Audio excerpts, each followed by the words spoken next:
नमस्कार दोस्तों, स्वागत है आपका हमारे चैनल पर। आज हम इतिहास के उस महत्वपूर्ण अध्याय पर चर्चा करेंगे जब दिल्ली पर इस्लामिक शासन की स्थापना हुई थी। ये वह समय था जब भारत के महान योद्धा पृथ्वीराज चौहान और जयचंद अपने अपने राज्यों की सीमा की रक्षा कर रहे थे। इस समय पश्चिमी सीमांत पर शहाबुद्दीन मोहम्मद गोरी ने भारत पर आक्रमण किया और दिल्ली में इस्लामिक शासन की नींव रखी।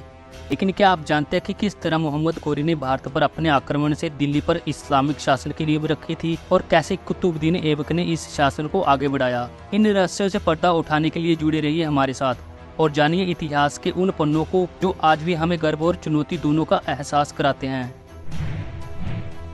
दोस्तों, जिस समय मथुरा मंडल के उत्तर पश्चिम में पृथ्वीराज चौहान और दक्षिण पूर्व में जयचंद जैसे महान देशों के शक्तिशाली राज्य थे, उस समय भारत के पश्चिम उत्तर के सीमांत पर शहाबुद्दीन मोहम्मद गोरी नामक एक मुसलमान सरदार ने महमूद गजनवी के वंशजों से राज्य अधिकार छीन कर एक नए इस्लामी राज्य की स्थापना की थी। गोरी ने भारत पर पहला आक्रमण 1175 ईस्वी में मुल्तान पर किया और दूसरा आक्रमण 1178 ईस्वी में गुजरात पर किया।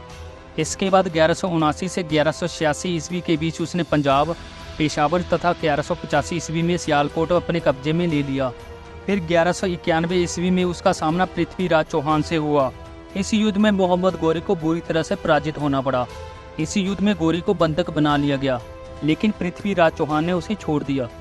इसे तराइन का प्रथम युद्ध कहा जाता है। इसके बाद मोहम्मद गोरी ने अधिक ताकत के साथ पृथ्वीराज चौहान पर आक्रमण कर दिया। तराइन का ये द्वितीय युद्ध 1192 ईस्वी में हुआ। इस बार मोहम्मद गोरी ने धोखे से पृथ्वीराज चौहान को हरा दिया। इसके बाद गोरी ने कन्नौज के राजा जयचंद को हराया, जिसे चंदावर का युद्ध कहा जाता है। माना जाता है कि दूसरे युद्ध में कन्नौज नरेश जयचंद की मदद से उसने पृथ्वीराज चौहान को हरा दिया था। बाद में उसने जयचंद को ही धोखा दे दिया था। मोहम्मद गोरी ने अपना अभियान जारी रखा और अंततः दिल्ली में गुलाम वंश का शासन स्थापित कर दिया और उत्तर भारत में इस्लामिक शासन की पुख्ता नींव रखकर अपने देश लौट गया। कुतुबुद्दीन ऐबक उसके सबसे काबिल गुलामों में से एक था, जिसने एक साम्राज्य की स्थापना की, जिसकी नींव पर दिल्ली सल्तनत तथा खिलजी, तुगलक, सैयद, लोधी, मुगल आदि राजवंशों की आधारशिला रखी गई थी। उक्त सभी ने भारत पर इस्लामिक शासन के विस्तार के लिए कई युद्ध लड़े, अत्याचार किए और समय समय पर हिंदू जनता का धर्मांतरण करवाया।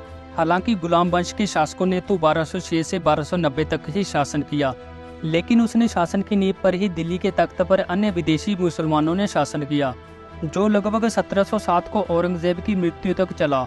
हम आशा करते हैं कि आपको यह हमारी वीडियो जानकारी पूर्ण लगी होगी। अगर आपको यह वीडियो पसंद आई हो तो वीडियो को लाइक करें, शेयर करें और हमारे चैनल को सब्सक्राइब करें। मिलते हैं अगली वीडियो में, तब तक के लिए जय हिंद, वंदे मातरम।